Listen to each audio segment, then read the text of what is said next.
Au cœur de la capitale, un joyau vert de 186 hectares. Le domaine royal de Laken, havre de paix de nos souverains, en pleine effervescence, à quelques semaines de son ouverture annuelle au public. Tout ce crédit, tout ce que vous voyez dans le parc, dans les serres, ce crédit-là est apporté à 100% aux jardiniers et aux chefs des services. Le domaine domicile aussi des serres royales, temples de verre et d'acier pour les collections de fleurs et de plantes. Donc c'est un peu grandeur nature, hein. Ça parlait jusque, comme celui-là, il parlait jusque 30 mètres. Aux côtés de ceux qui l'entretiennent, nous avons pu exceptionnellement pousser la porte de ce sanctuaire bien gardé et nous glisser derrière les grilles du domaine royal de Laken. Cela s'active ce matin dans le jardin aux bégonias, juste derrière le château de Laken. Un espace en plein réaménagement, le grand chantier de la saison. Ici, je suis en train de fraiser pour pouvoir ressemer le plus rapidement possible avant l'ouverture des serres. Il faut aller vite parce que dans un mois, on y sera. L'ouverture annuelle des serres, un compte à rebours pour les équipes et aussi pour le régisseur faisant fonction du domaine. Hoe lang zal het duren daar voor Manu? Want hij is dan veel te doen met de kruiwagen. Ja, die zal toch nog een halve dag werken. Tegen vanavond zal dat wel in orde. Zeker, oké. On est dessus depuis mi-novembre parce qu'il a fallu enlever tout ce qui existait avant. Refaire des nivellements, refaire des profils, entre autres sur la butte là-bas. Tout arracher, enlever toutes les racines et les souches qui existaient. Aujourd'hui, il faut aussi amener cette terre fraîche et fertile pour les nouvelles plantations. Alors que plus loin, Michael est en pleine taille de cet arbre. On procède à la taille donc, du sophora. Donc on enlève tout ce qui est branches mortes et tout ce qui est petites branches plus faibles pour vraiment laisser donc, les plus vigoureuses. Et alors on les taille à peu près sur 5-6 yeux. Comme ça au moins après il peut bien refleurir. Un travail minutieux réalisé chaque année pour conserver la santé et l'aspect de cet arbre venu d'Asie. Tous les arbres sont taillés ou est-ce qu'il y en a certains qui restent naturels? Non, certains restent naturels. Il y a vraiment donc le sophora, le vitex un peu plus loin où il y a une autre équipe qui est occupée à tailler. Bon alors Michael, ça avance? Ça va bien cette année. Oui, hein. Heureusement le temps est avec nous aujourd'hui. Le temps est avec nous. On a des zones qui demandent un peu moins d'attention, mais on y passe quand même régulièrement parce que, alors on dit toujours la forêt, il y a moins à faire. Il y a moins à faire, mais en général le travail est plus lourd aussi. Un arbre qui tombe, il faut le ramasser. C'est plus gros, c'est plus lourd, c'est tout.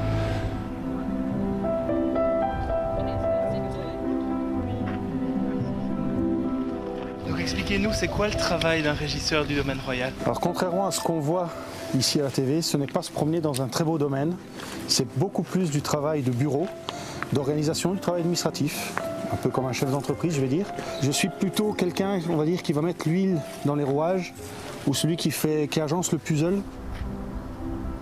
Un sacré puzzle puisque rien que pour les jardins et les serres, ce sont presque 40 personnes qui travaillent ici à l'année, sur 186 hectares dont il faut connaître chaque recoin.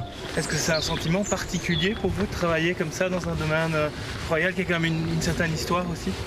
Bien sûr. Ce serait mentir que de dire non ou être blasé. Non.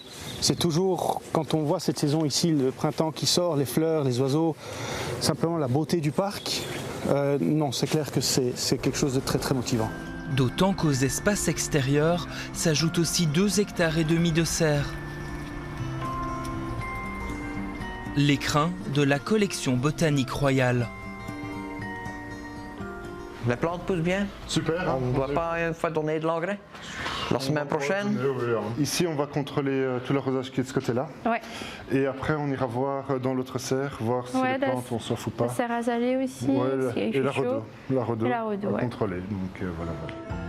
La serre aux azalées, domaine de Marjorie et Zacharie. Encore en plein chantier, elle ressemblera bientôt à ceci. Mais pour l'instant, tout ou presque reste encore à faire. On on va tout rechanger, on va tout revider, on va sélectionner les plantes qu'il faut pour le décor. Il faudra rentrer de la terre, planter tous les pots, voir en fonction de la colorie des fleurs. Il y a encore énormément beaucoup à faire avant l'ouverture. Les mauvaises herbes, ça pousse toujours. Les plantes arrosées, on doit faire, donner engrais.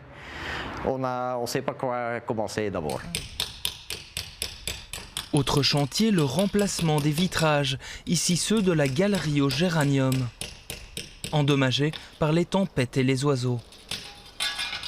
Pourquoi est-ce que vous avez dû remplacer celle qui existait avant ? Parce qu'elle était cassée sur tout le long ici, et du coup, pour ne pas créer trop d'humidité à l'intérieur, on remplace directement. D'autant qu'il s'agit de vitres spécifiques aux serres pour permettre aux plantes de s'épanouir. Quand je prends les deux tutes, là, elle bip. Si je viens la mettre par ici, ça bip pas en fait. Si je viens la mettre par ici, ça bip. Et là, en fait, ça indique que ce côté-là, il y a un filtre qui est fait pour les serres. Retour à l'intérieur. Avant d'élire domicile dans les serres principales, plantes et fleurs poussent à l'abri des regards dans de petites serres de culture.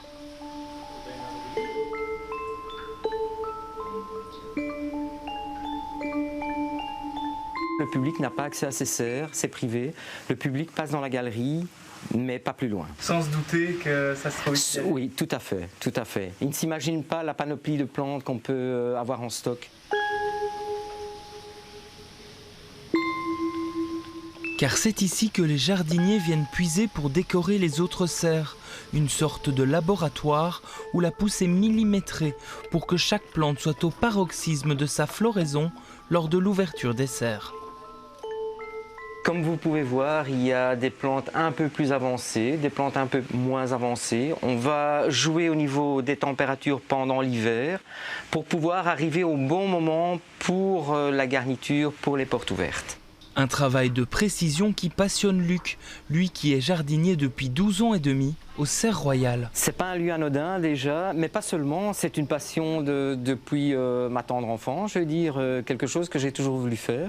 Mais c'est vrai que le fait de travailler dans les Serres Royales apporte un petit plus. Justement, comment vous en êtes arrivé à venir travailler ici ? Eh bien, par hasard, j'ai lu un article relatant les portes ouvertes aux Serres Royales de Laken et j'ai postulé spontanément et voilà, tout simplement. Les visites des serres, un événement qui rassemble chaque année près de 100 000 personnes venues de partout dans le monde. Mais le reste de l'année sous ces coupoles, de grandes réceptions comme ici en 2017, lorsque la reine Mathilde accueille les épouses et conjoints des chefs d'État membres de l'OTAN. C'est un endroit où ils accueillent des présidents, des politiques, des classes aussi, parce qu'on donne aussi des visites de biodiversité aux classes bruxelloises. Et en effet, pendant une visite d'État, parfois ils font des réceptions dans les jardins d'hiver. Et puis, oui, chaque année, il y a les serres qui sont ouvertes pour tout le monde. Car déjà lors de l'édification des serres, Léopold II souhaite alors en faire un lieu de réception royale et aussi de conservation d'espèces venant de partout dans le monde. Léopold II a décidé de bâtir une ville en verre pour pouvoir mettre des collections de plantes. Et à partir de 1874, l'architecte Ballard a fait dresser les plans et a commencé à faire construire ces serres. La construction de tout l'ensemble a duré à peu près 30 ans, jusqu'en 1905 à peu près. Au fur et à mesure de l'avancée des constructions des nouvelles serres, les collections ont été agrandies, diversifiées, etc., etc. Mais la première de toutes reste ce jardin d'hiver, la plus grande serre du domaine, aux dimensions impressionnantes, 25 mètres de haut pour 57 mètres de diamètre.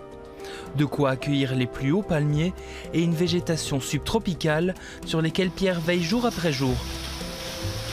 On arrose le feuillage, c'est pour enlever un peu les poussières et c'est aussi bon contre les insectes. On enlève les acariens et tout, ils n'aiment pas trop l'eau. Alors c'est un peu une lutte biologique, naturelle. L'eau, l'une des préoccupations du domaine. Durant les jours les plus chauds, ce sont 60 mètres cubes d'eau qui sont nécessaires. À côté de la tour japonaise, territoire de Sébernache, c'est dans cet étang d'accumulation qui jouxte les serres que le précieux liquide est stocké. L'eau est en fait pompée tout dans le fond du parc, dans le point le plus bas, qui est à peu près à hauteur du canal de Bruxelles, avec lesquels ils communiquent en cas de trop-plein, etc. L'eau est pompée par une vieille machine qui date des années 1890, quelque chose comme ça, par des tuyaux enterrés, ça arrive jusqu'ici. Donc on accumule de l'eau ici, et à partir de cet étang-ci, par gravité, on peut arroser toutes les serres jusque tout en bas. Et cela à partir de plusieurs sources existant dans le domaine. Et autre source, celle d'énergie pour chauffer les serres. Auparavant, 450 000 litres de mazout étaient nécessaires chaque année. Mais aujourd'hui, le domaine est pratiquement autonome grâce à un ingénieux système, en raccordant l'incinérateur à déchets de Neder-over-Embeek à la chaufferie du château. Les déchets sont brûlés à très haute température. Une partie des déchets, de la température est réutilisée pour l'électricité pour le métro, mais il reste encore de la température à plus ou moins 250 degrés et cette température restante, elle est utilisée pour chauffer l'eau de chauffage qui vient jusqu'ici. Un chantier à moins de 5 millions d'euros, réalisé entre 2020 et 2021. 2 km de tranchées sont creusés dans les pelouses pour accueillir 4500 mètres de tuyaux de chaleur. De quoi réduire drastiquement les émissions de CO2 et aussi la taille des dispositifs. Le petit système, il n'est pas plus grand que ça. Donc ici ça c'est l'échangeur. Et puis il y a un système qui fonctionne. Qui envoie, c'est des pompes et c'est tout simple. Donc c'est quelque chose qui tombe quasi pas en panne. Non, c'est l'avenir ça.